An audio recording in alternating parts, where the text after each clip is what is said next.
Thank you for standing by, and welcome to the Northern Star December 2025 quarterly results call. All participants are in a listen-only mode. There will be a presentation followed by a question-and-answer session. If you wish to ask a question, you will need to press the star key followed by the number 1 on your telephone keypad. I would now like to hand the conference over to Mr. Stuart Tonkin, Managing Director and CEO. Please go ahead. Good morning, and thank you for joining us today. With me on the call is the Chief Financial Officer, Ryan Gurner, and Chief Operating Officer, Simon Jessop. As previously announced, in the December quarter, gold sold totaled 348,000 ounces at an all-in sustaining cost of Australian dollars 2,937 per ounce. A number of one-off operational events across our assets resulted in this softer performance and required us to revise FY26 production and cost guidance. With these events behind us, our team remains firmly focused on driving productivity improvements and strengthening cost discipline to deliver a stronger second half for our shareholders. Our FY26 outlook provides revised guidance of 1.6 to 1.7 million ounces of gold sold at an all-in sustaining cost of $2,600 to $2,800 an ounce. Today, we also provide further detail for production and AISC guidance by production centre. In addition, we have updated our capital expenditure forecasts across the portfolio. Operational growth capital guidance remains unchanged at $1.14 billion to $1.2 billion. KCGM's growth capital expenditure in FY26 consists of several projects designed to prepare the operation for commissioning of the newly expanded mill from FY27. The two aspects which I'd like to highlight are the KCGM mill expansion project. FY26 capital expenditure is now expected to be in the range of $640 to $660 million, and this reflects targeted increases in labour to ensure the commissioning in early FY27. Also, the KCGM tailings dam activity is ahead of schedule, with FY26 spend now expected to be $240 to $260 million, while FY27 forecast spend is lighter at $100 to $120 million, which this represents approximately 10% reduced cost for the overall tailings dam project. And at Hemi, forecast spend is $165 to $175 million, reflecting more optimisation of engineering and design works there. Northern Star continues to work closely with state and federal regulators, key stakeholders and the broader Pilbara community. With gold price now exceeding 7,000 Australian dollars an ounce, it is an outstanding time to be producing and discovering gold in the stable, low-risk jurisdictions of Western Australia and Alaska. Our balance sheet remains in a net cash position, and as our hedge book decreases, our growing exposure to spot gold, coupled with increasing production, positions us for very strong increase in cash flows going forward. I'd now like to hand over to Simon Jessop, our Chief Operating Officer, to discuss our operational highlights. Thank you, Stu, and good morning. The Kalgoorlie Production Centre delivered a lower-than-expected quarter driven by two main issues. The first issue was the previously announced partial suspension of mining at our Kalgoorlie operation. A new escapeway was mined and installed over 9 weeks. Mining at Kalops from mid-December has returned to normal operations. The second major issue was a lower-than-expected processing outcome at KCGM. The mill underperformed all quarter on throughput volume, both rate and runtime, with the primary crusher failing in December. Since the 5th of January, the crushing circuit has performed in line with normal expectations, and we have crushed over 700,000 tonne in 20 days versus December's full month crushing performance of 600,000 tonne. KCGM's total mining performance was an outstanding result, with 207,000 ounces mined in the quarter, a new record for the site under Northern Star Resources ownership. Open pit total material movement was 22 million for the December quarter and 45 million for the first half, at the top of the 80 to 90 million tonne annual guidance range. The open pit for Q2 mined 163,000 ounces at 1.5 grams per tonne, with Golden Pike's contribution of 117,000 ounces at 1.7 grams per tonne. The KCGM underground operation developed 8.7 kilometres for the quarter and mined 819,000 tonnes of ore. For the first half, the underground ore mined was 1.55 million tonnes, above the annualised target of 3 million tonnes per annum. Due to the processing throughput issues, KCGM finished the quarter end with 1.3 million tonnes at 1.9 grams per tonne and 81,000 ounces of high-grade ore on the ROM pad. Carosue Dam performed in line with expectations for the quarter and the half. Let me close on the Kalgoorlie Production Centre by again sharing that the KCGM mill expansion continued well over the Christmas-New Year period, with a workforce of around 350 people. The project has ramped back up to 800 plus personnel, and for the remaining 6 months will finalise on construction and transition into commissioning and ramp-up planning, with the project remaining on time for an early FY27 ramp-up. Turning to our Yandal Production Centre, both Jundee and Thunderbox experienced a challenging quarter and first half. At Jundee, the previously announced localised structural failure of the crushing circuit works have progressed well. It has taken longer than anticipated. The coarse ore stockpile tunnel has been excavated, rebuilt and reburied, with ROM pad loaders feeding the bin again as normal. The full completion of the tunnel works is on track to be restored by mid-February. The Jundee team has actioned these works safely and professionally for an extremely large job. The Jundee airstrip is also less than 2 weeks away from its first flight and remains on track for flight savings and less rain interruptions going forward. At Thunderbox, 2 issues prevailed for the quarter. The first one, reduced throughput due to tank issues, which also impacted recovery by 5%. Less mined ore from Aurelia and the haulage of the high-grade ore to the mill.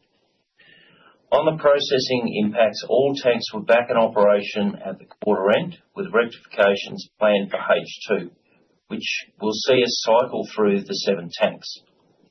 Secondly, on Aurelia, the resource is not performing as modelled and mined in the high-grade areas of the ore body. We have already reduced the mining fleet from 17 trucks to 11 trucks in order to manage the required mining practice changes, improve mining and cost efficiencies. The Aurelia open pit strip ratio reduces from here on in. Aurelia has an estimated life of 21 months and will generate 215,000 ounces at 1.4 grams per tonne. Meanwhile, open pit mining at Bannockburn ramped up significantly, with first ore being stockpiled ahead of milling in H2, providing another ore source close to the Thunderbox mill. Finally, turning our attention to the lower gold sales was impacted by lower head grade of approximately 0.5 to 1 gram per tonne, due to a combination of stope dilution and ore loss. Volume of ore was also approximately 30,000 tonnes less due to East Deep's fan constraints on scheduled high-grade areas of the ore body. And we also lost about 3 days in December due to extremely cold temperatures below 40 degrees Celsius. Early in January, we have seen an improvement in mine grades above 6 grams per tonne and an increase in stope ore firings. Processing performance for Q2 was very good, with availability averaging 92% year to date. The recovery was 86% during the quarter, 5% higher than expected. Development continued to improve at Pogo, with 5.2 kilometres achieved for the quarter, corresponding to a monthly average of 1,731 metres a month. The quarterly performance on gold sold was impacted by a number of significant events across the portfolio, which has resulted in lowering our annual gold guidance between 1.6 and 1.7 million ounces. We are in a much stronger position as we enter the second half of the year. KCGM and South Kalgoorlie operations have returned to normal. Jundee has some outstanding issues that are expected to be resolved during this quarter, and Thunderbox is in improved shape. And at Pogo, we are seeing the December improved head grade continue into January. I would now like to pass to Ryan, our Chief Financial Officer, to discuss the financials. Thanks, Simon. Good morning, all. As demonstrated in today's quarterly results, the company remains in a great financial position. Our balance sheet remains strong, as set out in Table 4 on page 10, with cash and bullion of 1.18 billion, and we remain in a net cash position of 293 million at 31 December. The company has recorded strong cash earnings for the first half of FY26, which is estimated to be in the range of 1.06 to 1.11 billion. A reminder that our dividend policy is based on 20 to 30% of cash earnings. Although Q2 was a challenging quarter, all three production centres generated positive net mine cash flow, with capital and exploration fully funded. Figure 8 on page 11 sets out the company's cash and bullion movement for the quarter, with the company recording 738 million of operating cash flow, which included the semi-annual coupon payment on the notes of $18 million US, and approximately 30 million annual insurance premiums. Additionally, during the quarter, the company paid 370 million of income tax, bringing the first half tax payments to 437 million, lower than the first half cash tax guidance. Major operational growth capital investments include a KCGM open pit development at Great Boulder and underground development at Fimiston and Mount Charlotte, which will enable us to lift production over the coming years, and at Thunderbox operations, open pit development at Aurelia and Bannockburn. In respect of the KCGM growth project, 180 million was invested during the quarter, with major progress in structural and mechanical installation, including SAG and ball mill installation progress. Electrical and piping installation is advancing, with final construction and fit-outs to follow throughout the second half. The project remains on track for commissioning early FY27. At our Hemi project, 20 million was spent advancing process plant design, securing long lead time items and progressing on non-processing infrastructure. On other financial matters, Q2 group all-in sustaining costs included approximately $20 million of additional costs associated with the disruption events across Jundee, Cal operations and KCGM during the quarter. Half one depreciation and amortisation is at the top end of the guided range of 875 to 975 per ounce, and is expected to lower over the second half with the forecast increase in production. Non-cash inventory charges for the group in the December quarter are a credit of 93 million, driven by low-grade stockpile build and higher ore stocks at KCGM and stockpile build at Thunderbox. From a tax perspective, the update to second half production, we lower our second half group cash tax forecast to 230 to 270 million. No change to our estimate quantum or timing for landholder duty for the De Grey and Saracen transactions. And the company continues to unwind its hedging commitments, with 158,000 ounces delivered during the quarter. At 31 December, total commitments equal 1.1 million ounces at an average price just over $3,300 per ounce. I'll now pass back to the moderator for the Q&A session. Thank you. Thank you. If you wish to ask a question, please press star 1 on your telephone and wait for your name to be announced. If you wish to cancel your request, please press star 2. And if you're on a speakerphone, please pick up the handset to ask your question. Your first question comes from Levi Spry from UBS. Please go ahead. Hi. Yeah, g'day, Stu and team. A couple of questions, I guess, on the CapEx, KCGM and then Hemi. So just so I understand the increase in CapEx at the mill expansion, is that about more people? Is it about better people? Is it about paying more? Just so we understand, I guess, where the industry's at. Yeah, thanks, Levi.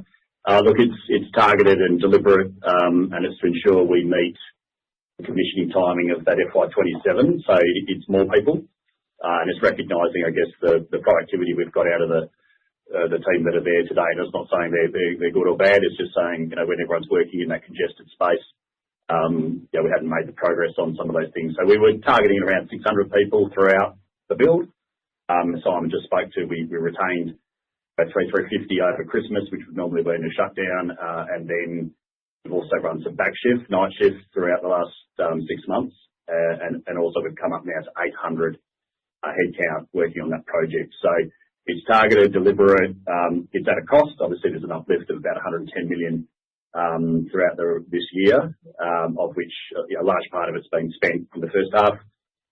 So there's a second half kind of tail out of all the electrical and cable runs. But really, it's important that we meet the schedule on time and get that commissioning and get the cash box working. Yeah, got it. Thanks for the extra detail. And so could we have a little bit more, I guess, on that Gantt chart? So, what is actually involved between, I guess, now and, what activities specifically, and then, I guess, what is required to hit 23 million tonnes in 2027? Yeah, so really it's the commentary sits above it. We talk about in the bullet points there, 99, this is on page 5 of the quarterly, obviously 90% of all the structural steel and 80% of all the mechanical installation is complete. So we're back to the tying in electrical cable runs and sort of testing and powering those things up. Obviously there's an element of putting it all in place before you do any of that live testing. And it's really the final coupling of all the pipe work. So we're well through the bulk of it, and it's in the right order. Nothing, I guess, is behind, but we're recognising the work ahead just needs that additional labour, which we're working with the contractors to source, and we were doing just prior to Christmas. So December, we started to increase numbers. We continued with what we call a skeleton crew. It was certainly 350 people throughout the Christmas period. But really it gets down to that final tie-in, all the pipe work, pressure testing, the cables, dead testing cables, until we're ready to energise things. So yeah, it'll be ready to power up in June. The question is whether we want the disruption in the back half of June. Typically, you won't get the extra gold sold because it all has to come through the float circuit, now through concentrates, etc. So we may be bringing up in parallel, but ideally in July, the mill is running. 23 million tonnes represents a 27 million tonne per annum plant turned on and then deliberately turned off to do, retorquing of bolts and just, visual inspections on wear rates, etc. That's deliberate planned downtime throughout the year, which derates it from 27 to 23. But when it's running, it'll run at the 27 million tonnes per annum. I think that answered part of your questions. Yeah, that's good. Thank you. And just one more on Hemi. So permitting is still a pretty complicated subject for us. Can you just give us a bit more detail around what stage it's up to now, what happens next? Yeah, so essentially EPA approval is still going through their processes. This financial year we're expecting, there's no real way to fast track those processes with the regulators, and it's prudent that they take the time. In parallel to that, we're working on the water trials and dewatering testing, and that's the engagement we're having with traditional owners and the like presently. But all those things are progressing as normal. It's very, as you imagine, weather-wise, it's the hot season, so laying pipe and doing works is a bit of a derated activity, as we used to do in the Northern Territory. Northern Pilbara gets pretty hot this time of year, so there's some of that activity. We just sensibly laying pipe and getting the boilers ready for that throughout these months. But fundamentally, we're working towards the end of this calendar year to be in a position to be putting numbers together for FID. The extra expenditure is about the optimisation work, just continually testing the flow sheet and making sure we've got options, and that when we put the data into the FID papers, that we've thoroughly thought of all those combinations. And one of the things you just keep looking at, you keep finding options and can find better work. So they were using the time wisely in that regard. Thank you. Thanks for the detail. Thank you. Your next question comes from Ben Lyons from Jarden Securities. Please go ahead. Thank you. G'day, Stu and Simon. Just wanted to revisit the underlying reasons behind the recent changes to production, all-in sustaining costs, and I guess also CapEx guidance, the 3 consecutive downgrades over the past couple of weeks. And maybe at the same time advocate for some greater disclosure from the company as well. So one of the reasons, for example, that was given for the production downgrade was the underperformance of Thunderbox, which is now sort of pitched as a 250,000 ounce mining centre rather than a 300,000 ounce mining centre. And specifically those lower grades that you're seeing originate from the Aurelia open pit. So I was just wading through the 600-page resource and reserve report, and I just can't find anywhere like a simple tonnage, grade and strip ratio outline for those key ore sources like Aurelia, like Bannockburn, etc.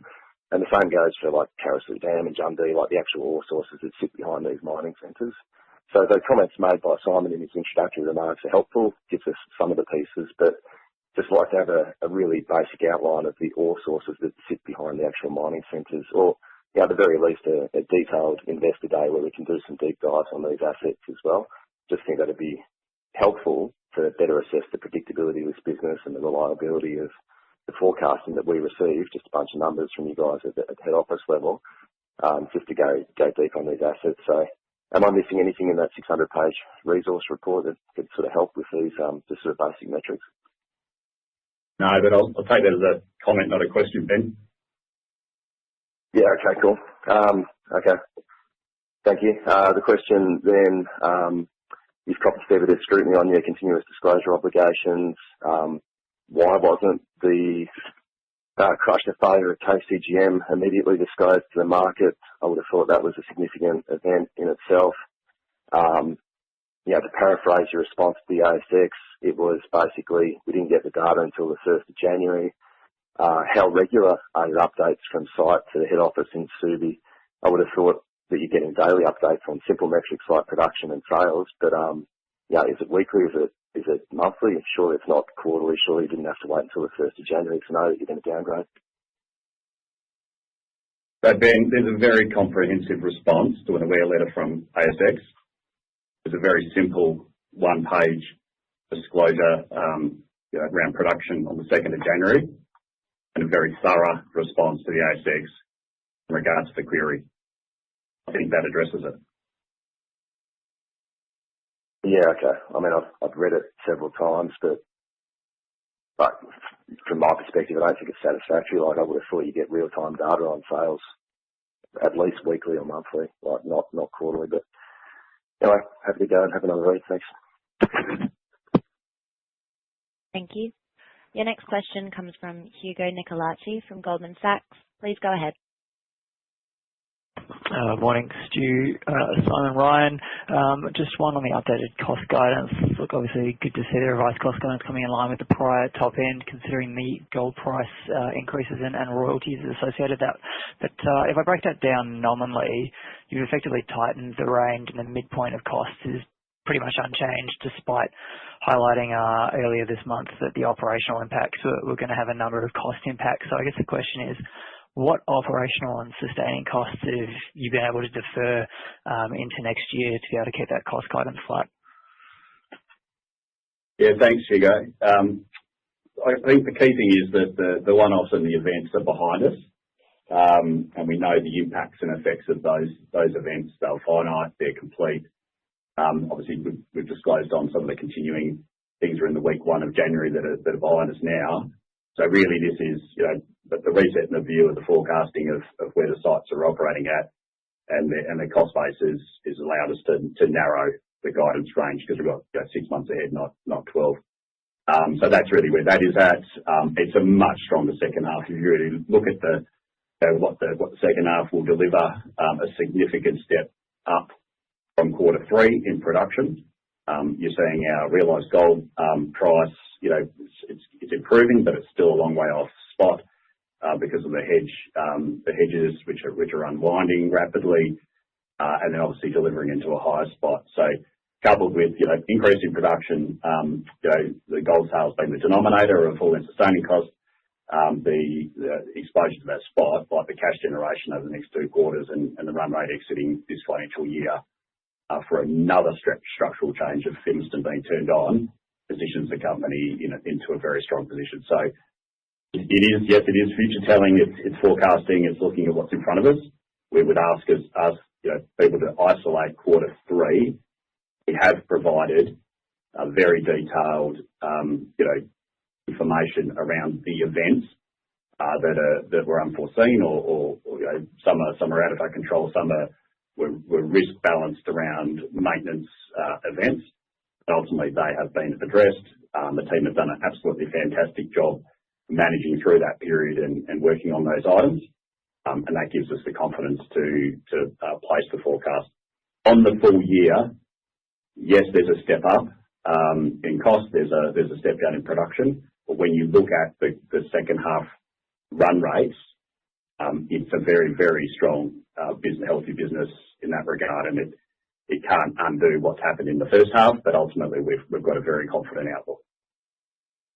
Great. Thanks, Stu. So, yeah, I mean, obviously taking sort of first half and the unforeseen impacts as they were, but sort of just to dig into that further, I mean, your AISC range is sort of now 4.4 to 4.5 billion for the year. It was 4.25 to 4.6. You've highlighted $40 an ounce of that, or roughly 64 million at the low end is from royalties. So where has some of those other cost savings come from, though, sort of looking forward? And should we expect those costs to end up into FY27? I think it's Ryan here. I think the costs are there, obviously, in the immediate term. All costs are fixed, so you're right to do the maths on the overall, I guess, checks written of the business. What we're saying is, and as Simon was talking to, when he spoke, a lot of these disruption issues that cause production issues are behind us. We're confident in the grade outlook at Pogo, Jundee. Simon spoke about, the high-grade material sitting on the ROM pad at KCGM. You've seen the grade lift there. So, and then also, the throughput confidence in this second half. So they all contribute to keeping us aligned and narrowing that cost range, even with those, as you say, expected royalties. We're confident that in that range, 2.6 to 2.8, lands us with our lower production profile. Any discretionary spend as well will be shoved and pushed because it's not only is it dollar millions, but as far as activity and distraction, ensuring that the team have a very clear, simplified sort of activity list. That's what we'll do. So, does that go push a wave into FY27? We'll assess it at the time. We'll assess the balance of risk around planned versus unplanned maintenance, etc. But there were items that were budgeted that we will just strike off the list that will not get spent in the second half. Yeah, got it. I guess the question was, what are those items and how much of that spend? But maybe we'll pick that up later. Next one, just around the upward revision of Hemi CapEx.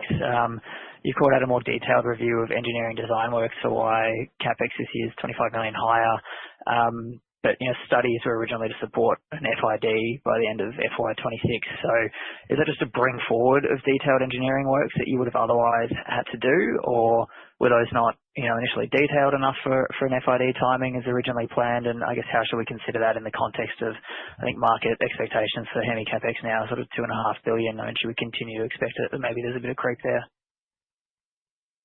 Look, I would say reset on the overall CapEx number. So saying, if we're spending extra this year, it comes off the overall CapEx number. It's certainly work that's progressing. It would be required and we would be doing. But I'd also consider work that may have been spent. We would consider, okay, that's redundant, and we replaced it with new study work that's got an improved operating outcome or an improved flow sheet outcome. So I think we've got to be careful of saying, extra money spent this year comes off the total. There's certainly items that were long lead items invested in, spent, bought, that we'd also say perhaps we'll resell and repurpose and replace with larger, simpler kits. So that's been something we've done with the time. That'll all come in a final fit paper on explanations in that regard. There's not material structural changes to the overall flow sheet. What we've looked at is synergies with the rest of our operations to have common common parts, common spares, which wasn't considered when that's a standalone asset in a single asset company.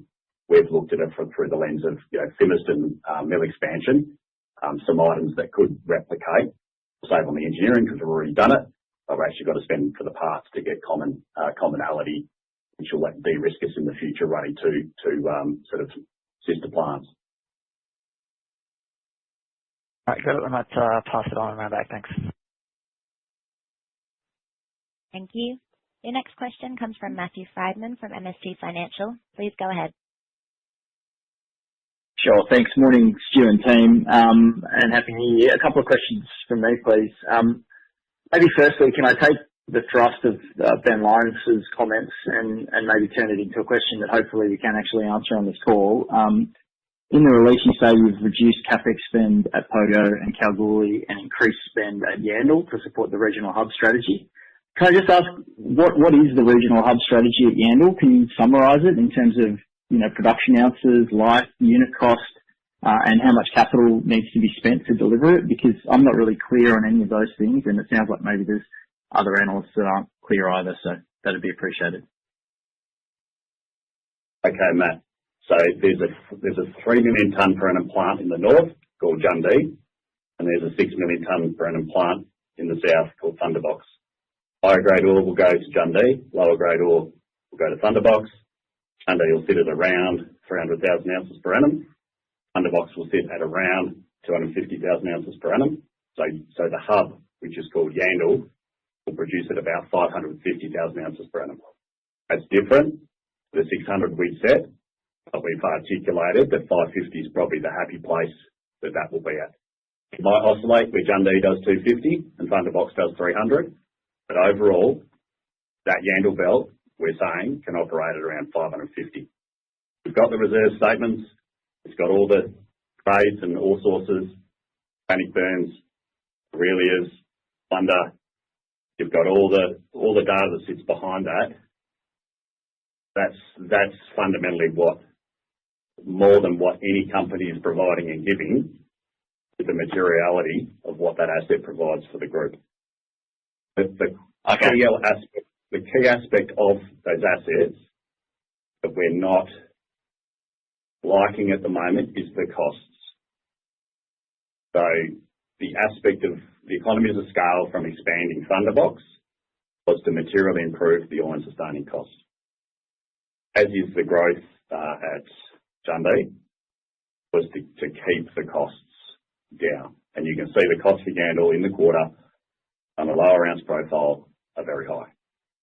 So that's in our head to say, well, what's the overall outlook life? We've got to improve this to ensure that its contributions, as it has been for a decade in our business, foundation asset, we can provide more view and colour on what those can be. But we're still building new high-grade mines, and the development rates are still contributing towards that. So pulling out Aurelia and talking about decimal points of grade of something that's not even providing a third of the feed to Thunderbox for a number of years is immaterial, and I want to focus on that.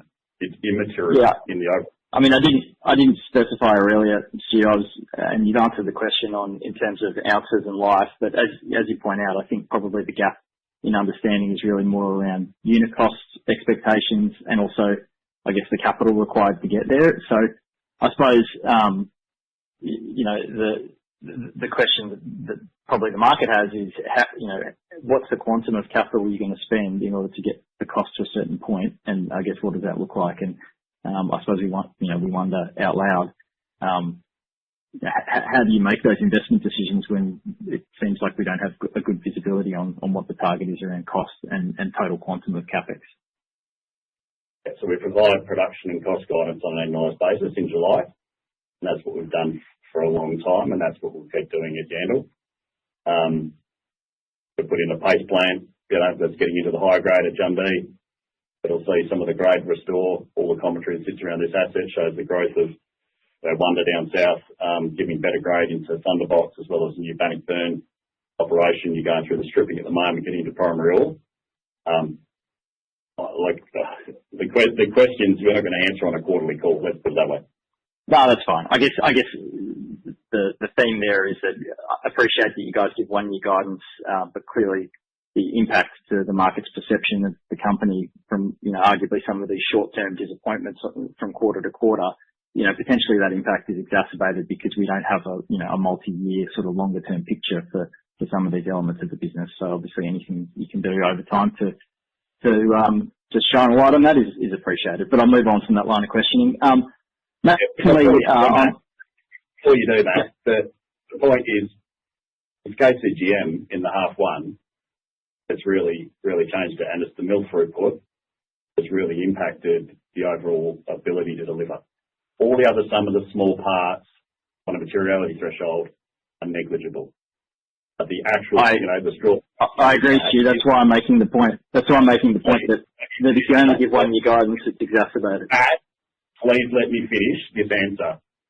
Everyone needs to focus on that asset, KCGM, and there's 82,000 ounces sitting on the ROM of high-grade ore ready to put through that plant. And the new expanded plant will be commissioned in less than 6 months' time.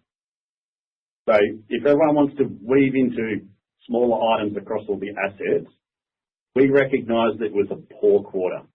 We understand the elements that contributed to that. There were many. And we understand what we've done to rectify and what the outlook is going forward. I pick up the frustration from the questions, and I pick up the frustration from investors or from analysts who can't model this. Quarter two is behind us, and the second half outlook is strong. And we will work very hard to deliver that. And where we position ourselves into FY27, in an excellent position. So I just want to reinforce, we're getting into minutiae, which is behind us and doesn't matter on a materiality threshold. So think about the things that make it different. KCGM is a key asset. That's where the focus and effort is today. It's not on these satellite, small life short things, but are also generating significant cash flow that are actually contributing towards spending the capital at our long life, high margin assets. Yep. I apologise. Thanks for the answer. I apologise for cutting you off, Stu. I would say that the Yandal hub is still going to be a third of your business, so I'm not sure that it's characterised as minutiae, but anyway, thank you for your response. Second question is just on the KCGM mill expansion, I guess increases to the capital guidance there. You talk through in some detail around where that's going and why it's important to, I guess, stick to the schedule. Is there a risk there that, I guess, throwing more money and people doesn't really solve the productivity issue you're having? I mean, you talked about how it is a fairly condensed space there that your teams are working in. I guess the question is, why are you confident that spending more is the right approach versus just taking longer to complete the project? Thanks. Well, it doesn't solve the productivity issue. That's why you add heads. You add head count because you can't achieve, if it's 600 people, so you throw 800 at it. That's the answer of productivity. And you're paying more to get the same thing done. That's why there's $110 million extra spent in this year to deliver that. The most important part is to plant on, getting all through it, and step changing the assets, cost base, and its revenue. That's time. Time is of the essence with KCGM, not capital. Sadly, at this point, it's not sensitive to capital. We don't lightly spend $110 million unnecessarily. We want to see this plant operating and starting to contribute. Yep. Okay. And sort of just add a little bit to that. So during the next 4 months is where we've got the peak manning. So we've ramped up, as Stu said, above what was originally the plan, and that sort of progression started during Q2 in terms of accelerating the work. We've got still many work fronts at the moment, so we still have that opportunity to put those people in there. 3-4 months from now, those work fronts start to wind down, and we're very, very focused on the critical path, which is stage 1, which is first ore into the new mill. So while we've still got the opportunity, we've taken that, and the project team has, to put the extra people in there, get the work actually completed, and that's the picture right now, which gives us the ability to remain on schedule for FY27, ready to go in sort of June. So if we didn't put those extra people in, the work front starts to dry up, and then it genuinely will be delayed. So the project is in really good shape. It's focused on stage 1, and that is first ore into the mill. The stage 2 is moving Gidgee back down to KCGM. That can happen in the months after we're milling ore. Got it. Thank you for the additional colour there, Simon, and thanks for your responses. Cheers. Thank you. The next question comes from Daniel Morgan from Barrenjoey. Please go ahead. Hi, Stu and Tim. So obviously a key theme of the call has been throwing a lot more bodies at the project to keep it on schedule. I understand that makes sense given the gold price and the project you're trying to keep on schedule. But do you still expect a July turn on? I mean, is the Gantt chart, I imagine, the critical path, the turn on date? Is it not shifting back? Is it not wise given recent guidance and market disclosures? Is it not wise to maybe start to push market expectations of the schedule of the turn on back, or is this the expectation that this extra budget will keep the schedule to July? Thank you. It's Q1. My expectation is early Q1, so obviously there'll be parallel running up of the plant. This isn't about market expectations. This is about our disclosures around a 3-year build on time, to the budget we're saying, and the overrun on that expenditure because we're throwing more labour at it. We're not here trying to game this, Dan. We're here explaining where we're at 2.5 years into a 3-year build, and as Simon's got the confidence in discussing as well, we're very, very pleased with the progress being made. And we're working very closely with the contractor that's constructing it and looking for any opportunity to get this done not only on time but earlier. And part of that combined solution is around adding headcount. And we don't just add it so they're standing around, holding stop signs. There are people there doing productive work that's contributing towards that deadline. So yeah, that's what we're working towards.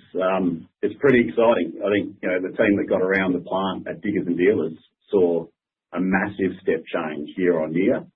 If you went there again today, you'd say, well, why can't you turn it on now? That's what you'd visually see.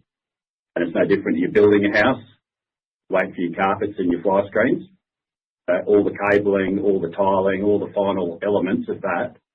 It looks like it's been finished and it looks like it's sitting there doing nothing. But it's that final finishing to ensure that when we get it turned on, the quality's met and the work's done, so that we don't have to bring it down, or we don't have to have those lessons that we learned out of the Thunderbox expansion. We endured 12 months of ups and downs and rectifying some of those things. We'd like to see all that addressed prior to turning and commissioning this on. So that's work that's underway for the second half. Thank you. And I guess obviously there's a lot of focus on the call, and obviously concern about various aspects, but maybe pivoting and changing tack a little bit, like just over the last 6 months or so, what is changing in the business that you can see that, from a very positive sense, like what is something you'd highlight to investors where there's been change afoot, or something that's getting better, or, be it exploration, be it a site, what is changing in the business in a positive sense that you could highlight to the market today? Yeah, I mean, I'd recognise the underperformance in share price against the peers, global majors. We acknowledge that.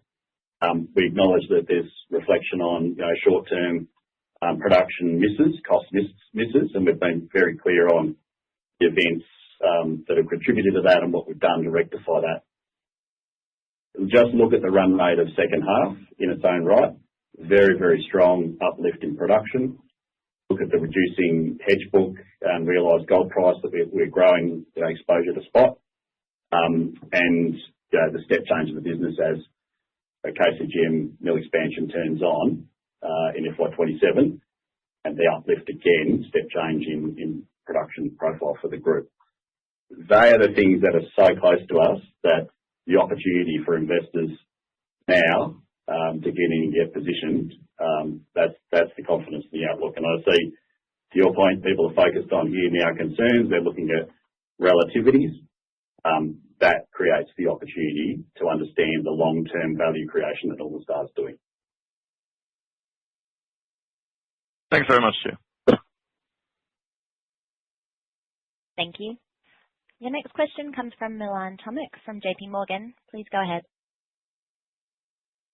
Yeah, hi, Stu and team. Thanks for the call. Just a question on the Hemi permitting side of things. Can you provide maybe a little bit more detail as to how that process is progressing? Have there been any specific issues that have been flagged by the Indigenous nation groups in that area? Or, just wonder if you can give a bit more colour as to any concerns that might have been raised so far.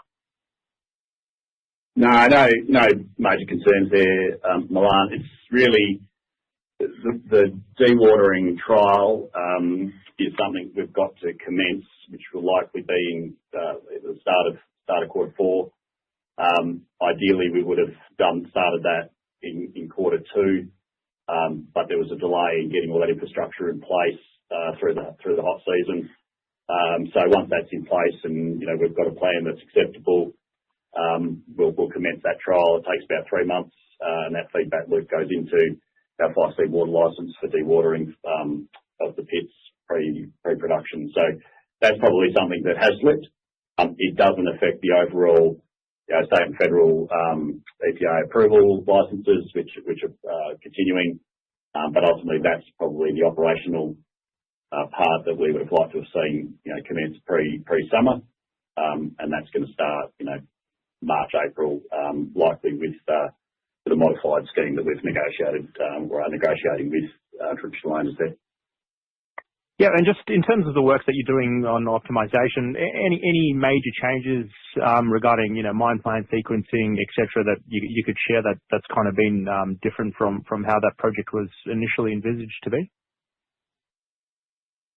So scheduling. So what we've aimed to look at is first gold pour and that deadline, even though if there's a delayed timing of starting, to understand what impacts through to that. The actual flow sheet generally, we've looked at lots of different scenarios and options and defaulted back to what that primary flow sheet is, with the high pressure grinding rolls at the start instead of SAG mills is still sound. Resizing some of the gear, mills, etc., is probably something we've done with the ability to expand later on a more simplified plant. But all the autoclaves and all that are already in train to be built, and long lead items like that are constructed. So that's all sound.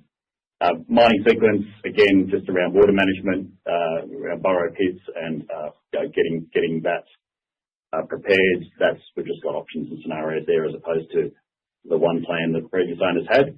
We've just got a number of scenarios there that could go different paths to get to the same result. So that's just what the team are doing while the approvals are underway, iterating. That's what they do best as the engineers.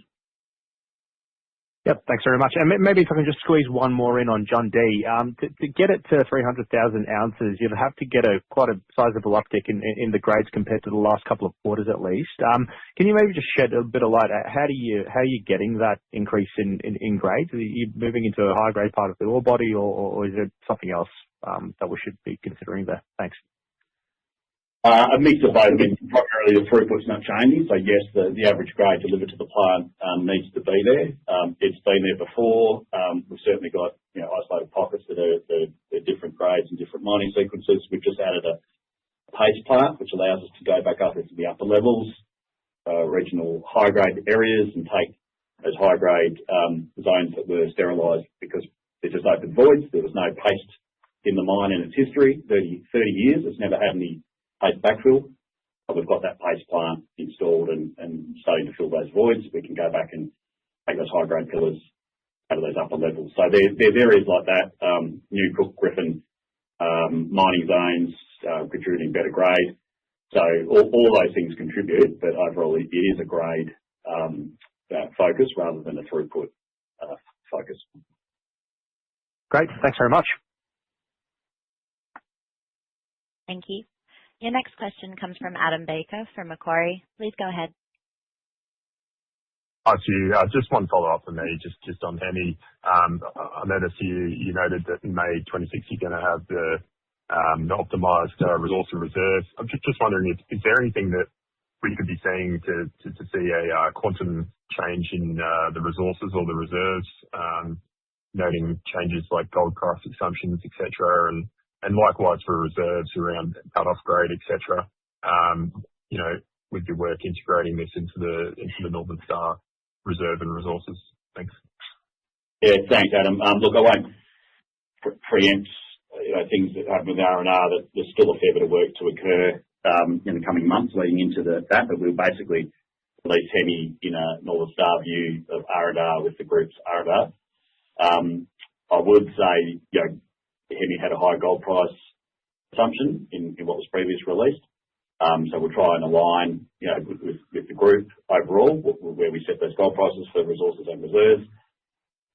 They're almost irrelevant in regard to where the current spot price is, and watching what peers are doing in gold price assumptions around resource and reserves. But it does in turn reflect back to cut-off grades and how these overall pit shells are valued, and can you actually merge pits together, take out saddles and make a larger overall lower grade resource economic. That's what we've got to consider. But I would just say, look, we've probably got a stricter, more scrutinised view around what's in and what's out. So if anything, a more robust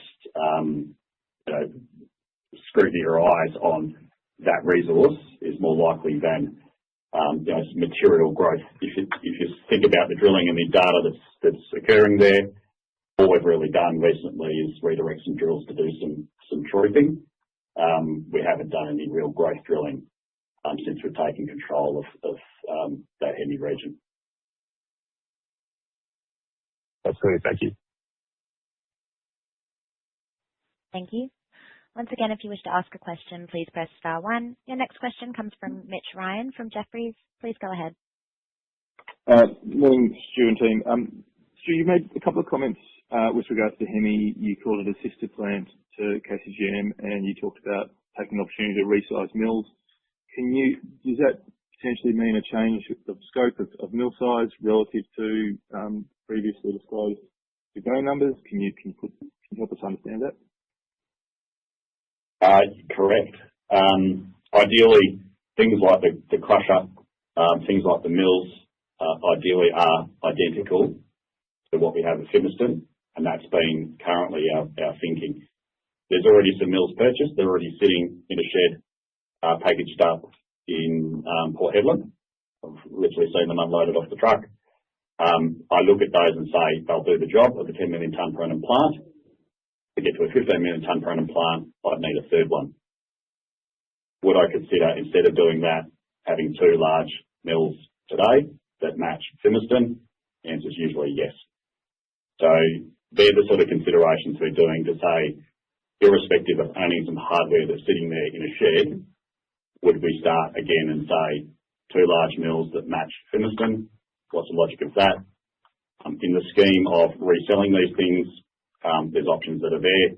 In a scheme of redundant expenditure, you can recoup your costs because you haven't installed them and they're ready to freight. That's the type of thinking that if you're in a hurry to build the mill, they would have got built, and then when you want to expand, you add a new mill. When we look at that now with the time, say, well, let's just not go build something because we have the parts. Let's consider what we would do if we had a clean sheet. That's the example.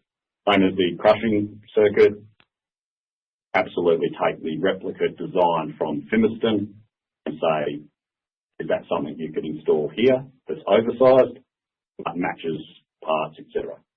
As opposed to going through something that's been designed specific for the throughput rate of Hemi, and we go to something that is the sister plant to Fimiston. That means that if we have issues like Simon had in December at KCGM, we could be fast-tracking the knowledge and the skills and the parts across the business that every 3 or 4 years would happen at one of those large crushing units. Okay. Thank you. Appreciate the call. Thank you. There are no further questions at this time. I'll now hand back to Mr. Tonkin for closing remarks. All right. Thank you for joining us on the call today, and I appreciate the interest. And it's been a busy day for everyone, but looking forward to a strong second half and growing from here. Appreciate it. Thank you. That does conclude our conference for today. Thank you for participating. You may now disconnect.